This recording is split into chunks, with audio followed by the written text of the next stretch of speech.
আল্লাহ রাব্বুল আলামিন একা ছিলেন, একা। তিনি সর্বপ্রথম সৃষ্টি করলেন আরশে আযীম। কি সৃষ্টি করলেন? আরশ আল্লাহ রাব্বুল আলামিনের একটা এমন স্বতন্ত্র সম্মানিত একটা সৃষ্টি, যেটা সবচেয়ে বড় সৃষ্টি, এর চেয়ে বড় কোনো সৃষ্টি নাই। এমনকি কিয়ামতের মাঠে এই আরশের ছায়া আল্লাহ রাব্বুল আলামিন 7 শ্রেণীর মানুষকে ছায়া দিবেন। সুবহানাল্লাহ। ওই 7 শ্রেণী সম্পর্কে আমরা অন্য হাদিসে পড়ে নিব, অনেকে হয়তো জানেন। সেখানে ন্যায়পরায়ণ শাসক থাকবেন, তারপরে যুবক থাকবেন, যুবক শ্রেণী যারা যৌবনকালটা আল্লাহর ইবাদতে কাটিয়ে দিয়েছে। সুবহানাল্লাহ। যে নারী একজন যুবককে আহ্বান করেছে খারাপ কাজের জন্য, কিন্তু যুবক বলেছে যে আমি রাজি না, আমি আল্লাহকে ভয় করি, সেই যুবকও আরশের ছায়া পাবে ইনশাআল্লাহ। তারপরে সেই দুই ভাই বা ব্যক্তি যারা একে অপরকে আল্লাহর জন্য মহব্বত করে, তারাও আরশের ছায়া পাবে। এমন ব্যক্তি যে গোপনে দান করে, মানে ডান হাত দিয়ে কি দান করছে বাম হাত জানে না, তারাও আরশের ছায়া পাবে। এমন ব্যক্তি যে অন্ধকারে বা একাকী আল্লাহ পাককে স্মরণ করে এবং চোখ দিয়ে দরদর করে পানি পড়তে থাকে, এই ব্যক্তিও আরশের ছায়া পাবে। এরকম প্রায় 7 শ্রেণীর মানুষ আরশের ছায়া পাবে। আরশ সৃষ্টি করার পরে আরশটা ছিল পানির উপরে। কোথায় ছিল? পানির উপরে। সূরা হুদের মধ্যে আছে। আমি শুধু রেফারেন্সগুলো আপনাদেরকে সূরাগুলো বলে দিব, বাসায় গিয়ে আপনারা পড়বেন। প্রত্যেকটা আয়াত কিন্তু এখানে ধরে ধরে বলার সময় নেই আর কি আমার কাছে। তো আরশটা ছিল পানির উপরে। এরপরে আল্লাহ রাব্বুল আলামিন আসমান এবং জমিন সৃষ্টি করেছেন 6 দিনে। পুরো মহাবিশ্ব আল্লাহ রাব্বুল আলামিন সৃষ্টি করেছেন কত দিনে? 6 দিনে। ফি সিত্তাতি আইয়াম, 6 দিনে। এখন সৃষ্টি করার পরে আল্লাহ রাব্বুল আলামিন কলম সৃষ্টি করেছেন। কি সৃষ্টি করেছেন? কলম। ইলমের সাথে যে কলমের সম্পর্ক, এটা একটু পরে আরো ক্লিয়ার হবে আপনাদের কাছে। আল্লাহ পাক কলম সৃষ্টি করে বলেছেন উক্তুব, কলম তুমি লিখো। কলম তো আমাদের সংজ্ঞা মতো জড় পদার্থ, তাই না? হ্যাঁ, তো আল্লাহ পাক বলছেন কলমকে তুমি লিখো। তো কলম কথা বলছে, মাযা আকতুব, আমি কি লিখবো? আল্লাহ পাক বলছেন লিখো, কিয়ামত পর্যন্ত যা যা হবে সব লিখে ফেলো। এরপর আল্লাহ রাব্বুল আলামিন লাউহে মাহফুজের মধ্যে একদম from the very beginning till the last day of judgement প্রত্যেকটা কথা লাউহে মাহফুজে লেখা আছে। এমনকি আপনার কার সাথে বিয়ে হবে সেটাও, কয়টা বাচ্চা কাচ্চা হবে সেটাও। তাই এত অস্থির হওয়ার দরকার নাই, রিজিকে যা আছে আসবে ইনশাআল্লাহ। লেখা যদি হয়ে থাকে আসবে না? আসবে ইনশাআল্লাহ, সবর। তো এই জন্য মুমিনদেরকে বলা হয়েছে তোমরা কখনো হতাশ হবে না, কারণ তাকদীর লেখা হয়ে গেছে, হতাশার কোনো কারণ নাই। একটা প্রবণতা আমরা সমাজে দেখছি আত্মহত্যার। ইয়াং জেনারেশনকে আমরা নসিহত করবো যে ভুলেও নিজের জীবনকে বিসর্জন দিতে যাবেন না।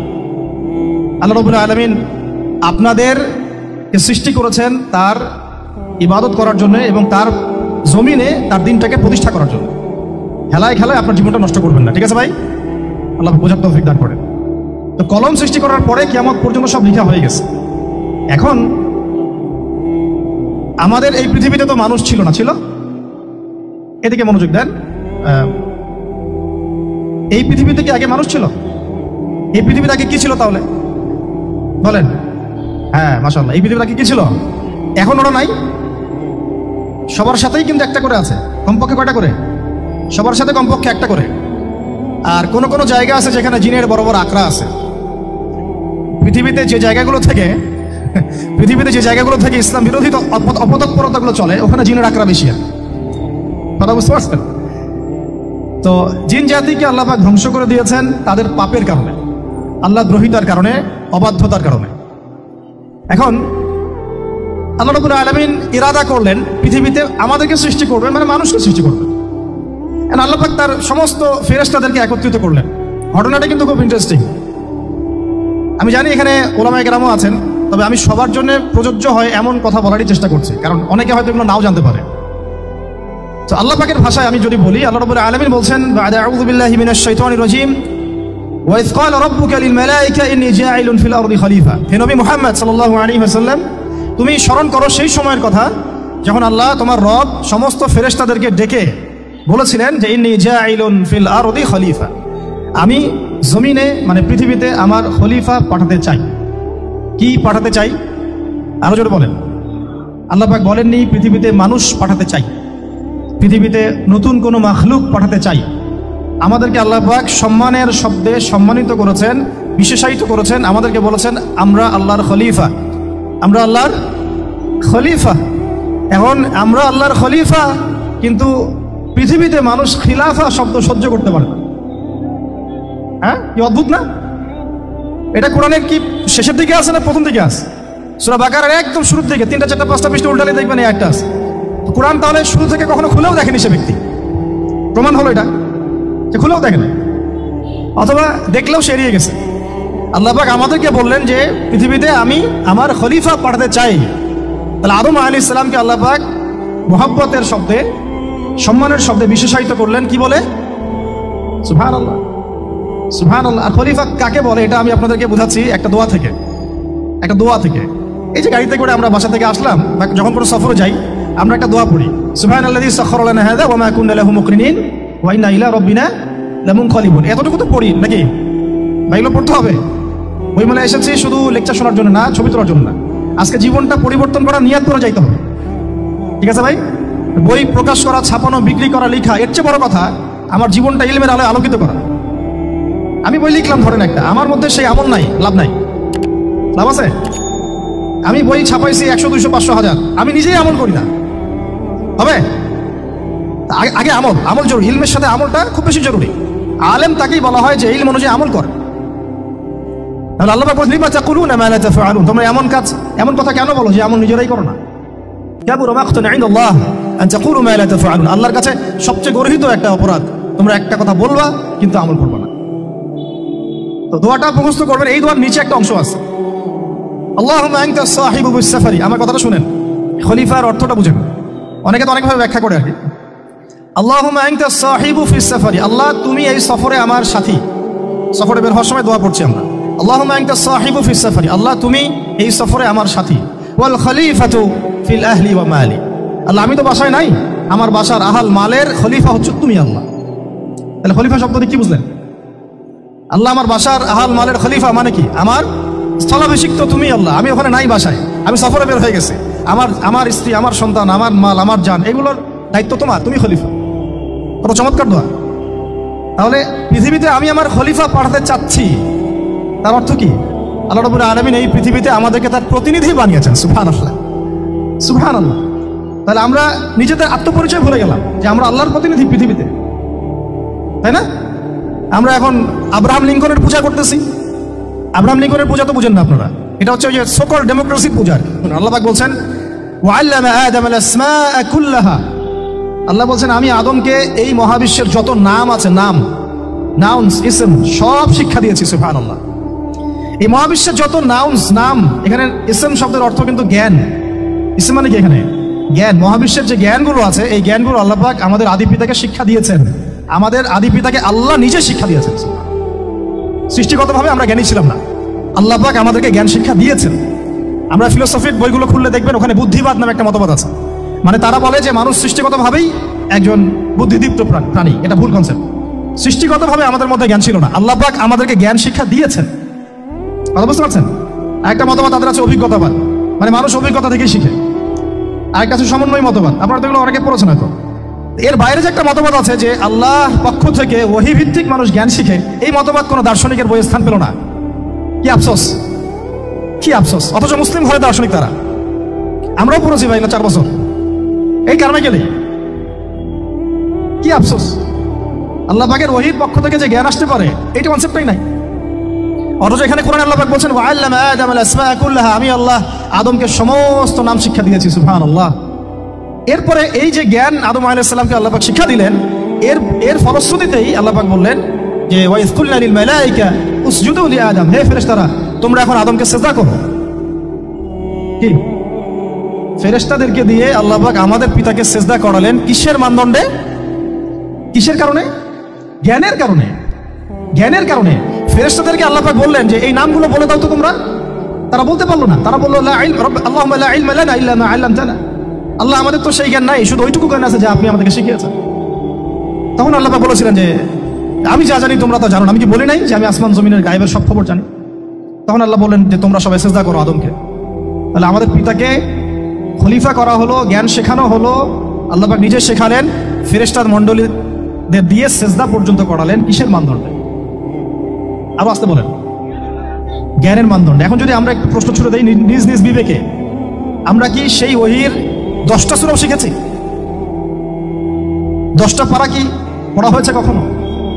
10টা সূরারও কি অর্থ জানি? অনেকে তো 10টা আয়াতের অর্থ জানি না। আমরা কি সেই ওহীর 10টা হাদিস শিখেছি? তাহলে আমরা কোথায় সম্মান খুঁজতেছি? পশ্চিমাদের কাছে? বলেন। সত্যি সবচেয়ে আফসোস লাগে আমার একটা জিনিস, যে মুসলিমরা আমরা এখন আমাদের আত্মপরিচয় ভুলে যাচ্ছি, আর আল্লাহ পাক আমাদেরকে যেখানে সম্মান রেখেছেন ওইখানে সম্মান না খুঁজে আমরা অন্যের দাসত্বের সম্মান খুঁজতেছি। আল্লাহ আমাদেরকে বোঝার তৌফিক দান করে। এটা অজ্ঞতার কারণে হচ্ছে। আমাদের কাজ তাদেরকে সচেতন করা বা তাদেরকে মেসেজ পৌঁছে দেওয়া। আমরা উগ্র পন্থা অবলম্বন করব, আমরা হিকমার সাথে প্রজ্ঞার সাথে মানুষকে বোঝানোর চেষ্টা করব, এগুলো বোঝানোর অংশ। এখন আচ্ছা, একটা কথা আপনাদেরকে বলি, একটা কথা মাঝখানে মিস হয়ে গেছে। এই যে আল্লাহ পাক আমাদেরকে খলিফা করে পাঠিয়েছেন, খলিফার কাজ কি? প্রশ্ন না? আমাদের কাজ কি তাহলে? এই কাজটা আল্লাহ পাক আবার ব্যাখ্যা করেছেন সূরা সদের মধ্যে। কোন সূরায়? সূরা সদ। সদ নামে একটা সূরা আছে, সূরা ইয়াসিনের আগে পড়ে পাবেন। তো এখানে আল্লাহ পাক আরো একজন নবীকে তার খলিফা বলেছেন। সেই নবীর নাম দাউদ আলাইহিস সালাম। কি নাম? আর দাউদ আলাইহিস সালাম কিন্তু এই জেরুজালেম থেকে, যেখানে এখন ওই জায়নিস্টরা বোম্বিং করে আর কি, নিরীহ মুসলিমদেরকে হত্যা করে বিগত 70 বছর থেকে, ওই জেরুজালেম থেকে কিন্তু দাউদ আলাইহিস সালাম বিশ্ব শাসন করেছিলেন। তার পরবর্তীতে তার সন্তান সুলাইমান আলাইহিস সালামও কিন্তু ওখান থেকে বিশ্ব শাসন করেছিলেন। আর এখনকার বানু ইসরাইল দাবিদার এই জায়নিস্টরা, তারাও কিন্তু ওই ফিকিরি করছে, ওখান থেকে তারা বিশ্ব শাসন করতে চায়। তারা মনে করে তাদের একজন মাসিহ আসবে, সেই মাসিহ আসলে তারা বিশ্ব শাসন করবে। আমরা সেই মাসিহের নাম জানি মাসিহুদ দাজ্জাল। কি নাম? এই দাজ্জালকে ওরা ওদের সত্য মাসিহ মনে করে, আমরা জানি হচ্ছে মিথ্যা ভণ্ড প্রতারক মাসিহ, অথচ ওরা মনে করে এটা হচ্ছে সত্য মাসিহ। এই জায়গায় তারা ধোঁকা খাচ্ছে। অথচ সত্য মাসিহ হচ্ছেন ঈসা আলাইহিস সালাম, যিনি আবার শেষ জামানায় আসবেন এবং তার হাতেই এই মাসিহুদ দাজ্জাল মারা যাবে, এবং তারপরে পুরো বিশ্বে আবার ওই খিলাফা কায়েম হবে। ওই যে খলিফা, ওটা সারা বিশ্বে কায়েম হবে। এই টাউন হলও বাদ যাবে না ইনশাআল্লাহ। এটা মানুষ মানতে চাচ্ছে না, কিন্তু মানুষ না মানলে কি? আল্লাহ পাকের নকশা সব আঁকা আছে, কখন কি হবে। কে কে কল্পনা করেছিল যে আজকে আপনারা বসে এখানে দিনের আলোচনা করবেন? হ্যাঁ, কল্পনা করা যায় তো? যে শব্দগুলো আপনারা বলছেন এগুলো বললেই তো নাই গায়ে, এখন বলছেন। কেউ কি কল্পনা করেছিল যে হঠাৎ করে এমন একটা সময় চলে আসতে পারে? কেউ কিন্তু কল্পনা করেনি, আল্লাহ পাকের নকশায় ছিল। এখানে আমাদের একটা আফসোসের কথা, এখানে মাস্টার মাইন্ড আল্লাহ রাব্বুল আলামিন। প্রকৃত মাস্টার মাইন্ড কে? আমরা ক্রেডিট নেওয়ার প্রতিযোগিতায় ব্যস্ত হয়ে আছি এখন, কার কত ক্রেডিট নেওয়া যায়। এখানে একক ক্রেডিট পাওয়ার যোগ্য কেউ না, সমস্ত ক্রেডিট কার? আল্লাহ রাব্বুল আলামিন। এটা আল্লাহর সাথে গাদ্দারি করতে যায় না, তাহলে ভুলে যাও। কারণ আমি বারবার বলেছি আপনাদেরকে, কোরআন থেকে একটা শিক্ষা আমরা শিখেছি, একটা কম যখন মাজলুম থাকে, দুর্বল মাজলুম জুলুমের শিকার হচ্ছে, আল্লাহ পাক সেই কমটাকে বাঁচান, কোনো না কোনো একজন ত্রাণকর্তাকে পাঠান, কোনো একটা সূরাতে আল্লাহ পাক সেই কমকে বাঁচায় দেন। আবার যদি এই নিয়ামতটা পাওয়ার পরে ওই কম আবার এই জুলুম শুরু করে, আবার আল্লাহ দ্রোহিতা শুরু করে, আল্লাহ পাক তার চেয়ে বড় জালেম চাপাই দিবে। কথা বুঝতে পারছেন? আল্লাহর সাথে গাদ্দারি করতে চাই না, আল্লাহ পাক আমাদেরকে বোঝার তৌফিক দান করেন। খলিফার কাজটা কোথায় পাবেন? কোন সূরায় ভাই বলেন? সূরা সদে আল্লাহ পাক দাউদ আলাইহিস সালামকে খলিফা সম্বোধন করে বলছেন, ইয়া দাউদ। কি চমৎকার আহ্বান! ইয়া দাউদ, হে দাউদ, ইন্না জাআলনাকা খলিফাতান ফিল আরদ। দেখো, আমি আল্লাহ তোমাকে পৃথিবীতে খলিফা করেছি। কি করেছি? খলিফা করেছি। তোমার কাজ কি? শোনো, ফাহকুম বাইনান নাসি বিল হক। বোঝার চেষ্টা করেন একজন খলিফার কাজ কি। খলিফা মানে আল্লাহর প্রতিনিধি, জমিনে যে দায়িত্বশীল, অন্য মানুষের উপরে যে দায়িত্বশীল, তার কাজ ফাহকুম বাইনান নাসি বিল হক, মানুষের মাঝে ন্যায় বিচার প্রতিষ্ঠা করবে, এটা তোমার কাজ। তাহলে এখন যারা আমরা এই জায়গায় আছি বা ভবিষ্যতে আসব, আরো কাল আগাতে থাকবে, সময় আগাতে থাকবে, নতুন নতুন নেতৃত্ব আসবে, সবার ফাংশন একটাই, ফাহকুম বাইনান নাসি বিল হক। আমাদের কাজ হবে মানুষের মাঝখানে কি করা? ন্যায় বিচার, বিচার ফয়সালার ক্ষেত্রে ইনসাফ করা, ন্যায় বিচার করা। তো ন্যায় বিচার তো এখন জাদুঘরে আছে নাকি? হ্যাঁ, কোন কোন ক্ষেত্রে আমরা চাই না যে ন্যায় বিচার জাদুঘরে যাক, আমরা চাই আবারও ন্যায় এবং সাম্যের সমাজ প্রতিষ্ঠা হোক। ইনশাআল্লাহ এরপর থেকে আমরা কোনো অন্যায় সহ্য করবো না। ইনশাআল্লাহ এরপর থেকে আমরা কোনো জল্লাদতন্ত্র কায়েম করতে দিব না। আমাদের যা আছে তাই নিয়ে প্রতিবাদ হবে ইনশাআল্লাহ। কারণ এখনকার প্রজন্ম প্রতিবাদের ভাষা বুঝে। এখন যদি আপনারা আবার সেই প্রাচীন জুলুমের তন্ত্রে মন্ত্রে ফিরে যান, তাহলে আল্লাহর গজব চলে আসবে, বড় গজব। তো খলিফার কাজ কি ভাই? কি কাজ বললাম বলেন? মানুষের মাঝখানে ন্যায় বিচার প্রতিষ্ঠা করা। আচ্ছা, আরো আছে, আয়াত শেষ হয় নাই। আল্লাহ পাক বলছেন, ওয়ালা তাত্তাবিউল হাওয়া। ন্যায় বিচার করতে গিয়ে নিজের দাসত্ব মানে প্রবৃত্তির অনুসরণ করো না। ন্যায় বিচার করতে গিয়ে নিজের প্রবৃত্তির অনুসরণ করো না, মন গড়া বিধানের অনুসরণ করো না। আমার মামা, আমার চাচা, আমার খালু পার করে দিও না। প্রবৃত্তির অনুসরণ মানে কি? মন যাচাই তাই করো না। ন্যায় বিচার করতে গিয়ে আল্লাহ পাকের বিধান মেনে চলো। কারণ সূরা মাইদাতে আল্লাহ পাক বলেছেন আয়াত নাম্বার 44, 45, 47-এ, ওয়া মান লাম ইয়াহকুম বিমা আনজালাল্লাহ ফাউলাইকা হুমুল কাফিরুন। যারা আল্লাহ পাকের হুকুম অনুযায়ী বিচার ফয়সালা করে না তারা কাফির। 45-এ কি আল্লাহ বলছেন, ওয়া মান লাম ইয়াহকুম বিমা আনজালাল্লাহ ফাউলাইকা হুমুল ফাসিকুন। যারা আল্লাহ পাকের বিধান অনুযায়ী বিচার ফয়সালা করে না এরা ফাসিক, পাপাচারী। 47 নম্বর আয়াতে কি আবার বলছেন, ওয়া মান লাম ইয়াহকুম বিমা আনজালাল্লাহ ফাউলাইকা হুমুজ জালিমুন। যারা আল্লাহর হুকুম বিধান অনুযায়ী বিচার ফয়সালা করে না এরা জালেম। তো কাফেরও বলেছেন আল্লাহ, ফাসিকও বলেছেন, জালেমও বলেছেন। তাহলে বিচার ফয়সালা করার ক্ষেত্রে আল্লাহ পাকের বিধানকে সর্বোচ্চ অগ্রাধিকার দিতে হবে, নিজের প্রবৃত্তির অনুসরণ করা যাবে না। যদি করে তাহলে কি হবে, ইউদিল্লাকা আন সাবিলিল্লাহ, তাহলে এটা তোমাকে আল্লাহর রাস্তা থেকে সরাই নিয়ে যাবে। এর ফলে কি হবে, জেনে রাখো, ইন্নাল্লাযীনা ইউদিল্লুনা আন সাবিলিল্লাহ লাহুম আযাবুন শাদীদ বিমা নাসু ইয়াউমাল হিসাব। এটা পরে দেয়, নিশ্চয় যারা আল্লাহ পাকের সরল পথ থেকে বিচ্যুত হয়ে গেছে তাদের জন্য কাল কিয়ামতের মাঠে আছে আযাবুন শাদীদ। আযাবুন শাদীদ মানে কঠিন কঠিন যন্ত্রণাদায়ক শাস্তি, এই কারণে যে তারা কিয়ামতের দিনটাকে ভুলে গিয়েছে। শাদীদ এর অর্থটা কি এটা বোঝার জন্য আপনাকে সূরা হাদীদ পড়তে হবে। কোন সূরা? আসলে কোরআনের আয়াতগুলো হচ্ছে আকাশের তারার মতো। তারা দেখবেন আকাশের তারা দেখাও সুন্নত। ইসলাম তো রসকসহীন ধর্ম না রে ভাই, সবকিছুই আছে এখানে। আসলে আমরা জানি না বলে আমরা মনে করি যে এখানে কোনো বিনোদনই নাই, তাই না? এই গান বাজনা না করলে কি হয়, মন শান্তি হয়, এরকম একটা ভাব। যদি আপনি কোরআনের ভিতর ঢুকে যান, আপনার হৃদয়ে এমন নূর আসবে, এমন তৃপ্তি আসবে যে ওগুলো আপনার শুনতে ইচ্ছা করবে না, আপনি কান বন্ধ করে ফেলবেন, নিজেই বলতেই হবে না।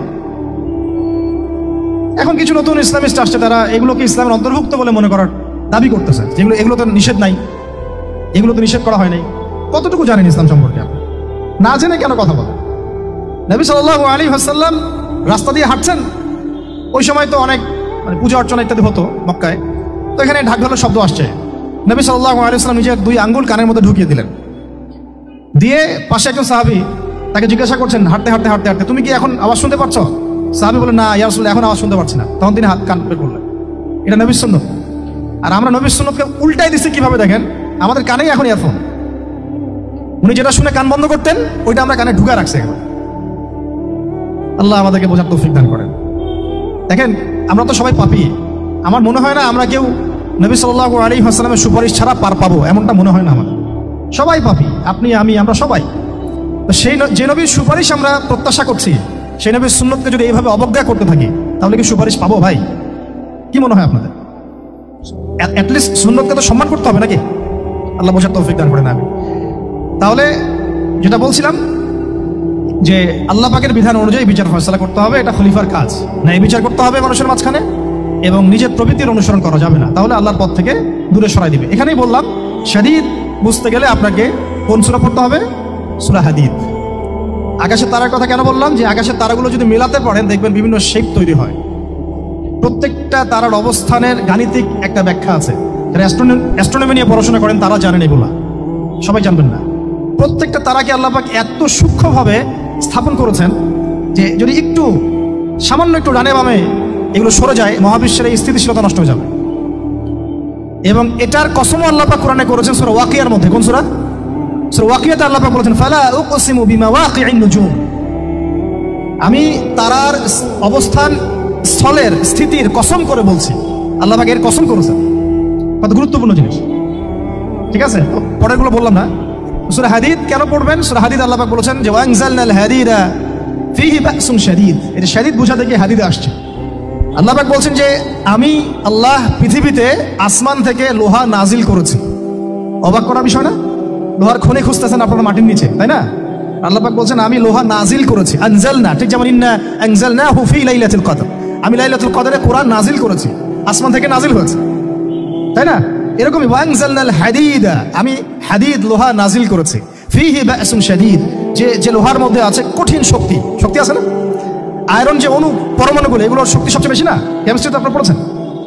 তাহলে এখন আল্লাহ পাক বলছেন কিয়ামতের দিন তাদের জন্য আযাবুন শাদীদ, যারা আল্লাহ পাকের খলিফার দায়িত্ব পালন করবে না, যারা খলিফার দায়িত্ব পেয়েও ন্যায় বিচার করবে না, ইনসাফ করবে না, প্রবৃত্তির অনুসরণ করবে, ঠিক আছে, আল্লাহর পথ থেকে বিচ্যুত হয়ে যাবে, তাদের জন্য কিয়ামতের মাঠে এই শাস্তি আছে। তাহলে আমরা কি খলিফা শব্দ বুঝতে পারলাম? আমাদের পিতা যে খলিফা, এটা কি বুঝতে পারলাম? তাহলে এখন বলেন তো, প্রত্যেক নবী কি আল্লাহর খলিফা ছিলেন না? ছিলেন কিনা? প্রত্যেক নবী কি আল্লাহর বিধান দিয়ে বিচার ফয়সালা করেন নাই? মানুষের মাঝখানে ইনসাফ করেন নাই? ন্যায় বিচার প্রতিষ্ঠা করেন নাই? এরপরে সাহাবায়ে কেরামের যুগে তারা কি ন্যায় বিচার প্রতিষ্ঠা করেন নাই?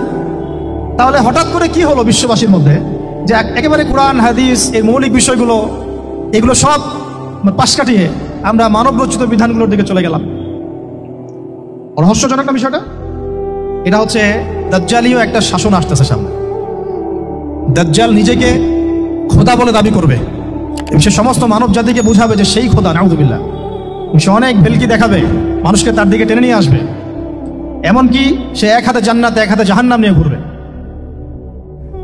নবীজি বলেছেন যে তার জান্নাতে প্রবেশ করবে ওটাই তার জাহান্নাম, আর যে তার জাহান্নামে প্রবেশ করবে সেটাই হচ্ছে জান্নাত। তাহলে পুরো বিশ্ববাসীকে আল্লাহ থেকে দূরে সরিয়ে একটা গডলেস ওয়ার্ল্ডে রূপান্তরিত করার একটা তৎপরতা চলছে, লক্ষ্য করতেছেন না? এটা মূলত আপকামিং যে দাজ্জালীয় সভ্যতার ভবিষ্যৎবাণী নবীজি করেছেন, এইদিকেই ওয়ার্ল্ড যাচ্ছে আস্তে আস্তে আস্তে আস্তে ওইদিকে যাচ্ছে। তবে নবীজি এটাও বলেছেন সাল্লাল্লাহু আলাইহি ওয়াসাল্লাম যে আমার উম্মতের মধ্যে একটা তাইফা, একটা দল, কিছু মানুষ সবসময় হকের উপর অটল থাকবে ইনশাআল্লাহ, কিন্তু তাদের সংখ্যা হবে খুব কম। এখন আমাকে আপনারাই বলেন যে ওই হকের উপর অটল থাকতে হলে আমার সেই জ্ঞান লাগবে কি লাগবে না? বলেন। যেই জ্ঞান আমাদের পিতাকে শেখানো হয়েছে, দেখবেন প্রত্যেকটা মানুষের মধ্যে কিছু প্রতিভা আছে, সৃজনশীলতা আছে, আছে না? একটা বুদ্ধিদীপ্ত একটা তাড়না মানুষের ভিতরে কাজ করে। এটা কোত্থেকে আসছে জানেন? আমাদের পিতার ডিএনএ থেকে আসছে। আমাদের পিতার ডিএনএ থেকে, আমরা কিন্তু সবাই তার সন্তান। এরপরে পৃথিবীতে মানুষ পাপাচারে যখন লিপ্ত হলো প্রচন্ড রকম, তখন নূহ আলাইহিস সালামকে আল্লাহ পাক পাঠান এবং তিনি প্রায় 950 বছর দাওয়াতের কাজ করলেন। 40টা বা 80টা পরিবার ইসলাম কবুল করলো। তখন আল্লাহ পাক এই মুমিনদেরকে বাদ দিয়ে সবাইকে গারদ করে দিলেন, ধ্বংস করে দিলেন। মানে আমরা যারা পৃথিবীতে এখন বেঁচে আছি, যে আপনি আমি, আপনাদের নাম আমি জানি না, আমরা যারা বেঁচে আছি আমরা কিন্তু কোনো না কোনোভাবে ওই 40 বা 80 পরিবারের সন্তান। আমরা আত্মীয়, কিন্তু আমরা সবাই কিন্তু আত্মীয়, জানেন? 40টা বা 80টা পরিবার বাদ দিয়ে বাকি সব মানুষকে আল্লাহ পাক ধ্বংস করে দিয়েছিলেন নূহ আলাইহিস সালামের মহাপ্লাবনে। ঘটনা জানেন না? 40 বা 80টা পরিবারকে বাদ দিয়ে বাকি সবাইকে আল্লাহ পাক ধ্বংস করেছেন ওই মহাপ্লাবনে। তাহলে এখন এই বিশ্বে যত মানুষ আছে তারা কয়টা পরিবারের সন্তান? ওই 40-80। আমরা কোনো না কোনোভাবে একে অপরের আত্মীয় হই। মুসলিম অমুসলিম সবাই, মুসলিম অমুসলিম সবাই। আমরা যে অসাম্প্রদায়িকতার কথা বলি না, এই শব্দটাকে ভালো অর্থে নেওয়া যায়। কি অর্থে? অন্যান্য ধর্মাবলম্বী মানুষ যারা তারা তাদের ধর্ম স্বাধীনভাবে পালন করবে, কোনো সমস্যা নেই, আমরা তাদের এই কাজে বাধা দিতে যাব না। একইভাবে আমরা আমাদের ধর্ম স্বাধীনভাবে পালন করব, তারা এখানে কোনো বাধা দিতে পারবে না। সিম্পল। তারা তাদের উৎসব তাদের মতো পালন করবে, আমরা আমাদের উৎসব আমাদের মতো পালন করব। না আমি মূর্তি পাহারা দিতে যাব, আর না আমি মূর্তি ভাঙতে যাব। সিম্পল। আমি পাহারাও দিতে যাব না, ভাঙতেও যাব না। সিম্পল। আমরা কি কুরবানিতে তাদেরকে বলতে পারবো ভাই আসেন আমার বাসায় দাওয়াত খান? এটা হয় কখনো? লাকুম দীনুকুম ওয়ালিয়া দিন। আপনাদের দিন আপনাদের, আমাদের দিন আমার। সিম্পল। এই অর্থে ঠিক আছে, কিন্তু সব ধর্ম মিলে যে নতুন ধর্ম বানানোর চেষ্টা করা হচ্ছে বাংলাদেশে, এটা ঠিক নাই। এটা শুভঙ্করের ফাঁকি। সব ধর্ম মিলে নতুন ধর্ম করার কোনো সুযোগ নাই। আমরা সবাই এক পরিবারের সন্তান। এখন আমাকে বলেন, নূহ আলাইহিস সালামের একটা ছেলে ছিল, নাম জানেন কি? নাম বলেন কি? না না, মাশাআল্লাহ। কয় ছেলে ছিল তার? হ্যাঁ না, মূলত 4জন সন্তান থেকে বড় বড় 4টা গোত্র সৃষ্টি হয়েছে। শাম এক সন্তানের নাম কি? এটাকে কেন্দ্র করে এই যে সিরিয়ান কন্টিনেন্টে, পুরো প্যালেস্টাইন, সিরিয়ান, অ্যারাবিয়ান কন্টিনেন্টে যত মানুষ তার বংশধর। ঠিক আছে? হাম, একটা সন্তানের নাম হাম। এখান থেকে আফ্রিকার যে কালো কালো মানুষগুলো সব তাদের বংশধর। একটা হচ্ছে ইয়াফাস, ইউরোপিয়ান যারা সাদা চামড়া, সব এদের বংশধর। আরেকটা যে কেনান। এই ছেলেটা কি বলেছিল? বাবা ডাকছে নৌকায় আসো তাড়াতাড়ি, নৌকায় আসো তাড়াতাড়ি, না হলে আজকে আল্লাহ পাক আযাব দিয়ে ধ্বংস করে দিবেন। সে নবীর সন্তান হওয়ার পরেও আল্লাহ প্রদত্ত ওহীর জ্ঞানকে মূল্যায়ন না করার কারণে ধ্বংস হয়ে গেল। আর ওই 40টা বা 80টা পরিবার নাজাত পেল কিভাবে? আল্লাহর পক্ষ থেকে নাজিলকৃত ওহীর জ্ঞানকে প্রাধান্য দিয়ে আনুগত্য করে। তাহলে কোন জ্ঞানকে আমরা প্রাধান্য দিব ভাই? আমি বলছি না যে আমরা দুনিয়াবী জ্ঞানগুলোকে শিখবো না, ওই প্রসঙ্গে আমি একটু পরে আসছি। আমরা শিখবো এবং কিভাবে শিখবো, কতটুকু শিখবো। আগে এই অংশটুকু শেষ করি। ঠিক একইভাবে আপনারা কি আদ জাতির নাম জানেন? আদ, সামুদ। ওই যে সৌদি আরবে এখন যেখানে লাইন বানাচ্ছে, লাইন প্রজেক্ট, ওই আলোলা বলে, আলোলা লাইন প্রজেক্ট বানাচ্ছে, দেখবেন অনলাইনে। ওই জায়গা দিয়ে নবী সাল্লাল্লাহু আলাইহি ওয়াসাল্লাম তাবুক যুদ্ধের সময় গিয়েছিলেন। যাওয়ার সময় তিনি বলেছিলেন, তোমরা মাথা নিচু করে কান্নাকাটি করতে করতে এখান থেকে অতিক্রম করো। সাহাবীরা মাথার উপর কাপড় দিয়ে কান্নাকাটি করতে করতে জায়গাটা পার করেছেন, কারণ ওই জায়গায় সামুদ জাতি ছিল যাদেরকে ধ্বংস করা হয়েছে। ওটা হচ্ছে এখন পর্যটন স্পট। সুবহানাল্লাহ। তো আদ এবং সামুদ জাতিকে আল্লাহ পাক ধ্বংস করলেন, কিন্তু তাদেরকে করেন নাই যারা ওহীর জ্ঞানকে প্রাধান্য দিয়েছিল। ইব্রাহিম আলাইহিস সালাম কোন জ্ঞানের বদৌলতে আল্লাহকে চিনলেন? মানব রচিত জ্ঞান নাকি আল্লাহর পক্ষ থেকে নাজিলকৃত জ্ঞান? বলেন। মূসা আলাইহিস সালাম কোন জ্ঞানের বদৌলতে ফিরআউনের মতো এই যে কি বলবো প্রতাপশালী একজন শাসকের সামনে দাঁড়িয়ে বুক ফুলিয়ে ইসলামের দাওয়াত দিলেন? কোন জ্ঞানের আলোকে? ওহীর জ্ঞান। আর ওহীর জ্ঞান যখন নাজিল করা হয়েছে তখন তিনি দোয়াটা পড়ছিলেন, রব্বি ইশরাহ লি সাদরি ওয়া ইয়াসসির লি আমরি ওয়াহলুল উকদাতাম মিন লিসানি ইয়াফকাহু কওলি। প্রত্যেক নবী, ইউসুফ আলাইহিস সালাম কারাগারে 12 বছর থেকেছেন। কত বছর? 12 বছর। আমাদের অনেক ভাই এরকম 5 বছর, 7 বছর, 10 বছর, 12 বছর থেকেছে আছে। এমনও মানুষ আছে, এখন বলা যায় তাই বলি, যে ওই যে একটা শব্দ শুনেছেন আয়না ঘর, ওখানে দীর্ঘদিন ছিল তারপরে নাই, কোথায় গেছে আল্লাহ ভালো জানে। ইউসুফ আলাইহিস সালামও এরকম কারাগারে ছিলেন। কত বছর? 12 বছর। কিন্তু আল্লাহ পাক তাকে এমন একটা জ্ঞান শিক্ষা দিয়েছিলেন, তিনি স্বপ্নের ব্যাখ্যা বলতে পারতেন, যে কোনো স্বপ্নে। রাজা স্বপ্ন দেখলেন যে 7টা গাভী, জীর্ণ শীর্ণ গাভী, মোটা তাজা গাভীকে খেয়ে ফেলছে, স্বপ্নের ব্যাখ্যা কেউ দিতে পারে না। কিন্তু ওই জেলখানায় 2জন ছাড়া পাওয়া মানুষ, ছাড়া পাইছে 2জন, আর কি 2জনের মধ্যে একজন বেঁচে আছে, একজন নাই। মানে 2জন বসে বসে ইউসুফ আলাইহিস সালামকে বলছিলেন যে আমরা একটা স্বপ্ন দেখলাম যে আমার মাথায় রুটি আছে, পাখি এসে রুটি খেয়ে ফেলছে। আর আমি স্বপ্ন দেখলাম যে আমি শরাব পান করাচ্ছি, ব্যাখ্যা কি? ইউসুফ, তোমাকে সত্যবাদী বলে জানি। ইউসুফ আলাইহিস সালাম বললেন, তোমার মাথায় রুটি যেটা খেয়ে নিচ্ছে তার মানে তোমাকে শুলদণ্ড দেওয়া হবে, আর তুমি যে পানি পান করাচ্ছ তার মানে তুমি নাজাত পাবে, ছাড়া পাবে। হলেও তাই। আর যে নাজাত পাবে তাকে ইউসুফ আলাইহিস সালাম বলে দিলেন যে তুমি রাজদরবারে গিয়ে আমার কথা বলো, আমার কথা আলোচনা করো। সে ভুলে গিয়েছিল। পরে যখন এই স্বপ্নটা দেখলো বাদশা, তখন বাদশা সবাইকে ডাকলো, ডেকে বললো যে এই গাভীর স্বপ্নের ব্যাখ্যা কি? তখন এই ব্যক্তির মনে পড়ছে, আর ইউসুফ তো ব্যাখ্যা দিতে পারে। সে গিয়ে ইউসুফ আলাইহিস সালামকে ডেকে নিয়ে আসতেছে যে এই রাজা স্বপ্ন দেখছে, ব্যাখ্যা কি? স্বপ্ন কিন্তু আপনার কাছে শুনে একটা স্বাভাবিক মনে হচ্ছে, আরে গাভীর আবার স্বপ্নের কি ব্যাখ্যা? তখন ইউসুফ আলাইহিস সালাম ব্যাখ্যা দিলেন যে 7 বছর ফসল ফলবে আপনাদের এলাকায়, তারপরের 7 বছর হবে দুর্ভিক্ষের সময়। কিসের সাথে কিসের ব্যাখ্যা? এই জ্ঞান কে শিখালেন তাকে? এই ইন্টারপ্রিটেশনের জ্ঞান কে শিখালেন? তাহলে জ্ঞানের মূল উৎস কে? আমার কথা বলার উদ্দেশ্য কি বুঝতে পারছেন? যত জ্ঞান তার মূল উৎস কে? স্বপ্নও একটা জ্ঞান, যদি সেটা সত্য হয়। আর জেনে রাখবেন, কিয়ামতের আগে আগে মুমিনদের স্বপ্ন বেশি বেশি সত্য হবে। ঠিক আছে? মূসা আলাইহিস সালামকেও সেই আল্লাহ জ্ঞান শিক্ষা দিলেন। ঈসা আলাইহিস সালাম এই কুষ্ঠরোগীর গায়ে হাত বুলালে ভালো হয়ে যায়। হ্যাঁ, অন্ধ ব্যক্তির মানে চোখে হাত বুলালে ভালো হয়ে যায়। এমনকি মৃত ব্যক্তিকে তিনি বলছেন কুম বিইজনিল্লাহ, আল্লাহর হুকুমে দাঁড়িয়ে যাও, দাঁড়িয়ে গেল। এই জ্ঞান কে দিয়েছেন তাকে? দাউদ এবং সুলাইমান আলাইহিস সালাম এই যে পশু পাখির ভাষা বোঝেন, সুলাইমান আলাইহিস সালাম পিঁপড়ার ভাষাও বোঝেন। আপনাদের সায়েন্স কি পিঁপড়ার ভাষা বোঝে? হ্যাঁ, আমরা তো এখন সায়েন্সকে সবকিছুর মানদণ্ড মনে করি, তাই না? সায়েন্স যদি বলে হ্যাঁ তাহলে হ্যাঁ, না বলে না। মানে এমন একটা ভাব, দেখেন সায়েন্সকে আমরা ইলাহ বানাইছি, ইলাহ, উপাস্য। সায়েন্স যদি বলে যে পৃথিবী থেকে অমুক অমুক কোটি কোটি আলোকবর্ষ দূরে একটা গ্রহের সন্ধান পাওয়া গেছে, নাম দিল ধরেন যে আলফা এক্স ওয়াই জেড কিছু একটা, ওখানে হুরপরি আছে, হ্যাঁ ওখানে দুধের সাগর আছে, মধুর সাগর আছে, তো মানুষ তখন বিশ্বাস করা শুরু করবে, হ্যাঁ হ্যাঁ তাই তো থাকতেই পারে। নাসা বলেছে না হয়ে পারে, নাসা মন্তব্য করেছে না হয়ে পারে।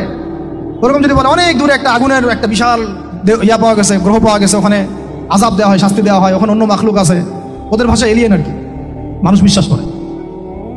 এটা আল্লাহ পাক কোরআনে বলছেন যে সুলাইমান আলাইহিস সালাম পিঁপড়ার ভাষাও বুঝতেন, ওই কথা বিশ্বাস করতে চাচ্ছে না। সুলাইমান আলাইহিস সালাম বাতাসে ফ্লাই করতে পারতেন, এটা বুঝতে পারতেছেন, বিশ্বাস করে না। তাহলে ওই প্রযুক্তি না থাকলে এয়ারক্রাফট কিভাবে আবিষ্কার করলেন? যে প্রযুক্তিগুলো পৃথিবীতে চলে গেছে ইতিমধ্যে, ওগুলো ভবিষ্যতেও আসতে পারে। যেমন একটা প্রযুক্তির কথা বলি, সুলাইমান আলাইহিস সালাম বসে আছেন, একজনকে বললেন না সাবার রানী বিলকিসের সিংহাসন কে নিয়ে আসতে পারবে? একজন বললো যে আপনি উঠে দাঁড়াইতে যতক্ষণ সময় লাগে এর মধ্যে নিয়ে আসবো। উনি বললেন যে হবে না, এটাতে হবে না, তুমি স্লো, তুমি 3G 4G না, এত স্লো স্পিডে আবার হবে না। এই কথা বলেন নাই, মজা করলাম আর কি। আমাদের ইউটিউবার আবার এই অংশ কাট করে আবার প্রচার করে দিতে পারে। দেখেন কিসের সাথে কি ব্যাখ্যা করলো। কোরআনকে 3Gর সাথে তুলনা করলেন আবু তহাদ না, ব্যাস কাম সারা দেশে ওইটাই ইস্যু। তখন মহা মুসিবত, মানে বাঙালি জাতির মধ্যে দিন প্রচার করা। আমাদের সালাফদের ভাগ্য ভালো যে তারা আগেই, মানে এই প্রযুক্তি আসার আগেই দুনিয়া থেকে তারা চলে গেছে। মুশকিল না, যত ইস্যু এগুলোর কারণেই সৃষ্টি হয়। তো যাই হোক, প্রসঙ্গে আসি, কোথায় ছিলাম ভাই, যে কথা হারায় ফেললাম। হ্যাঁ, আরেকজন বললেন যে না, আপনি চোখের পলক ফেলতে যতক্ষণ লাগে এর মধ্যে দেখবেন সিংহাসন সামনে। সুবহানাল্লাহ, কি প্রযুক্তি! বলেন এই প্রযুক্তির সামনে কি বিশ্ববাসী যেতে পেরেছে? দেখেন সুলাইমান আলাইহিস সালামের বাতাসে ফ্লাই করাটা কিন্তু এখন পৃথিবীতে খুব কমন হয়ে গেছে। আমরা সবাই ফ্লাই করতেছি বাতাসে, তাই না? যদি আপকামিং কোনো সময় আপনি দেখেন যে এইরকম চোখের পলকেই একটা বস্তু আরেকটা জায়গা থেকে এক জায়গায় চলে আসতেছে, আমি অবাক হব না ইনশাআল্লাহ। কারণ কোরআনে অতীতে এই ঘটনার দলিল আছে। বুঝাতে পারতেছি না? এক কথায় সমস্ত জ্ঞানের মূল উৎসকে। এরপরে আসেন, অত লম্বা করছি না, আমাদের নবী মুহাম্মদ সাল্লাল্লাহু আলাইহি ওয়াসাল্লাম আসেন। আমরা তো তার উম্মত। 23 বছরে, একটু মনোযোগ দেন, এটা আলোচনার লাস্ট পার্ট, ঠিক আছে? 23 বছরে তিনি পুরো জাহেলিয়াতকে পরিবর্তন করে দিয়েছেন। কত বছরে? 23 বছর। আপনারা কি জানেন যে আইয়ামে জাহিলিয়াতে আসলে কি কি সমস্যা ছিল? কেন ওই যুগটাকে আমরা জাহিলিয়াত বলি? বেসিক্যালি 5-6টা সমস্যা ছিল। কয়টা? 5-6টা। 1 নম্বর শিরক। 1 নম্বর কি? আমার সাথে বলেন। শিরক আমাদের ওয়ার্ল্ডে নাই? এটা তো গ্লোবাল শিরক চলতেছে এখন। শুধু ধর্মীয় শিরক চলতেছে নাকি? এখন শিরক হচ্ছে পলিটিক্সে, শিরক হচ্ছে ইকোনমিক্সে, শিরক এডুকেশনেও আছে, শিরক কালচারের মধ্যেও আছে। কথাগুলো বুঝতে হবে একটু গভীরভাবে। তখন সমস্যা ছিল রিবা, সুদ। এখন নাই? রিবা ছাড়া কোনো সিস্টেম আছে এখন ওয়ার্ল্ডে? আমি গতকালকে একটা হাদিস মোতালা করছিলাম সুদ সংক্রান্ত। নবীজি বলেছেন সাল্লাল্লাহু আলাইহি ওয়াসাল্লাম যে একটা যুগ আসবে সামনে, সুদবিহীন কোনো মানুষই চলতে পারবে না। যে চলতে চাইবে তার গায়েও সুদের ছিটা ফোটা গিয়ে লাগবে। আসে নাই সে যুগ?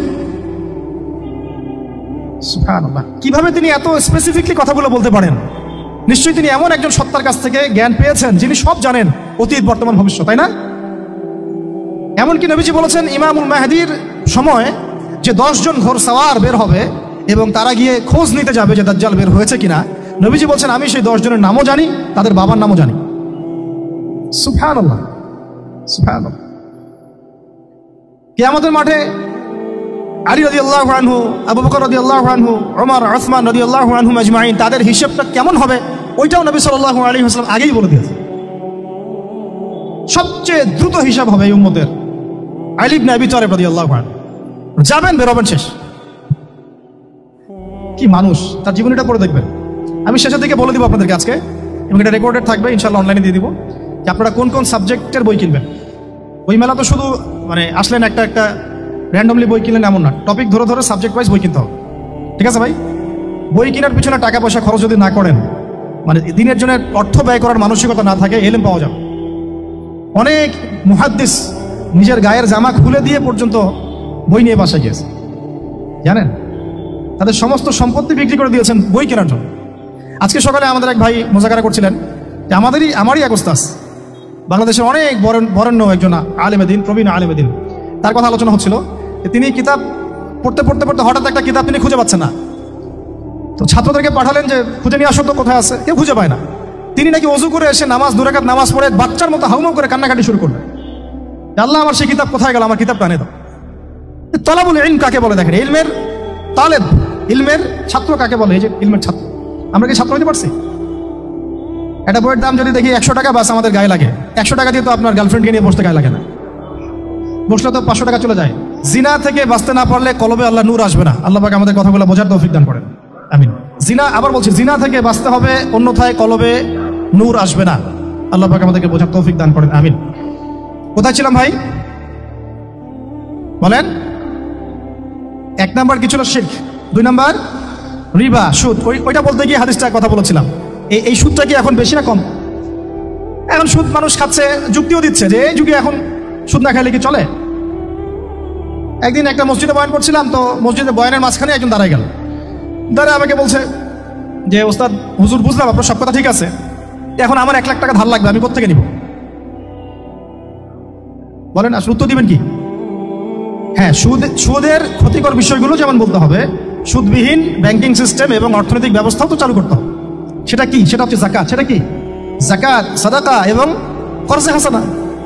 এগুলো তো চালু করছি না আমরা শুধু কথা বলছি তাত্ত্বিক যে সুদ হারাম। আমিও তো অনেক জায়গায় বলছি, কারণ বলতে হচ্ছে না, আপনার জানাতে তো হবে। সুদের পাপের সবচেয়ে নিম্ন শাখা হচ্ছে মায়ের সাথে জিনা করা, সর্বোচ্চ শাখা হচ্ছে আল্লাহ এবং তার রাসূলের সাথে যুদ্ধ করা।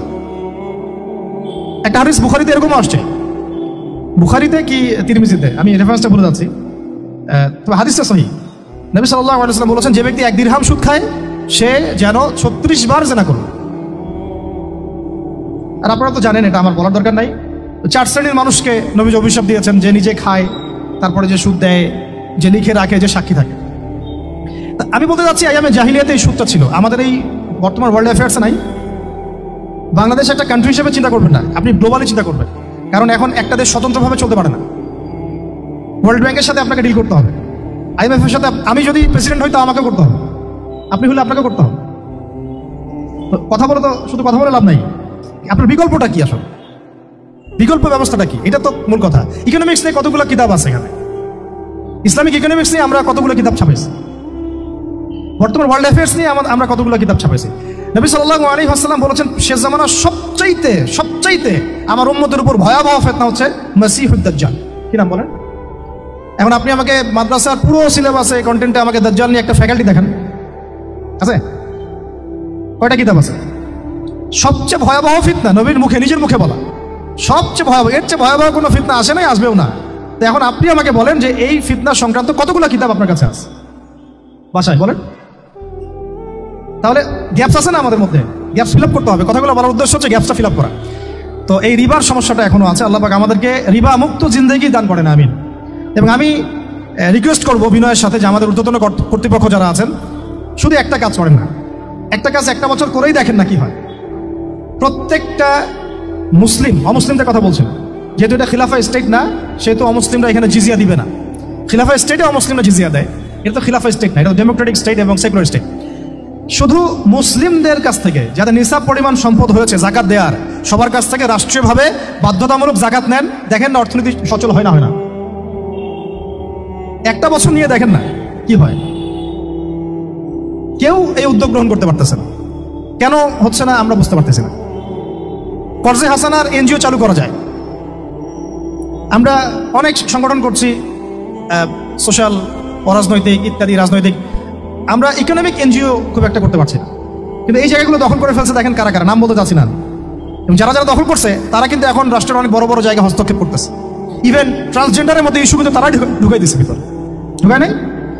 উত্তরবঙ্গ জুড়ে, পুরো উত্তরবঙ্গে ঘুরে আসেন, দেখেন কাদের তৎপরতা বেশি। নীলফামারীতে সফর করে দেখলাম যে ওখানে একটা গ্রামের মধ্যে 24টা এনজিও কাজ করতেছে, শুধুই সব। তারপরে মানুষ তামাক চাষ করে খাচ্ছে। একটা দল দাবি করতেছে নবী সাল্লাল্লাহু আলাইহি ওয়াসাল্লাম ছাড়াও আরো নাকি নবী আসতে পারে, নাউযুবিল্লাহ। এবং ওই যে মির্জা গোলাম আহমেদও তাদের অন্তর্ভুক্ত। মানুষ ওই দলের নাম লিখাচ্ছে চাকরির জন্য, ব্যবসা করতেছে তারা দেশের মধ্যে। আরে ভাই, শুধুমাত্র তাত্ত্বিক কথাবার্তা না, আমাদের সংগ্রামটা কিন্তু বহুমুখী। শুধু ইলম অর্জন তো একটা বেসিক জিনিস, এই বেসিকটাই এখন হচ্ছে না আমাদের। ইলম অর্জনটা বেসিক জিনিস, এটাই হচ্ছে না। এরপরে আপনার অর্থনীতি সমৃদ্ধ করা, সংস্কার করা, সমাজ সংস্কার করা, রাজনৈতিক অঙ্গনগুলোর মধ্যে যে অরাজকতা, এগুলোকে সংস্কার করা, কত কাজ আমাদের। কিন্তু আমরা কিন্তু একটা জায়গাতেও স্থির নাই। ইভেন একটা মাসালাতেও আমরা এক জায়গায় আসতে পারতেছি না, ঐক্যবদ্ধ হতে পারতেছি না। আমরা খুবই ব্যাকডেটেড চিন্তা করতেছি এই জায়গাতে। অথচ আমাদের উচিত ছিল এই প্রবলেমগুলোকে আরো 30-40 বছর আগেই সলভ করা। তাহলে এখন হয়তো আপনি ভালো কিছু পেতেন। আমাকে একটা প্রতিষ্ঠান দেখান যেখানে নুরানি থেকে নিয়ে, মানে নুরানি থেকে দাওরা বা ক্লাস নার্সারি থেকে মাস্টার্স, এরকম সিলসিলায় ইসলামিক শিক্ষা এবং জেনারেল শিক্ষাকে একত্রিত করে একটা সিলেবাস মেনটেন করে পড়ানো হচ্ছে। আমাকে কয়েকটা প্রতিষ্ঠানের নাম বলেন, আমি ওখানে আমার মেয়েকে ভর্তি করাবো। আমাকে দেন, রেডিমেড দেন, আমার ছেলেকে ভর্তি করাবো। আমরা ফিকির করতেছি না, এটা হওয়া উচিত ছিল বিগত 30 বছর আগেই।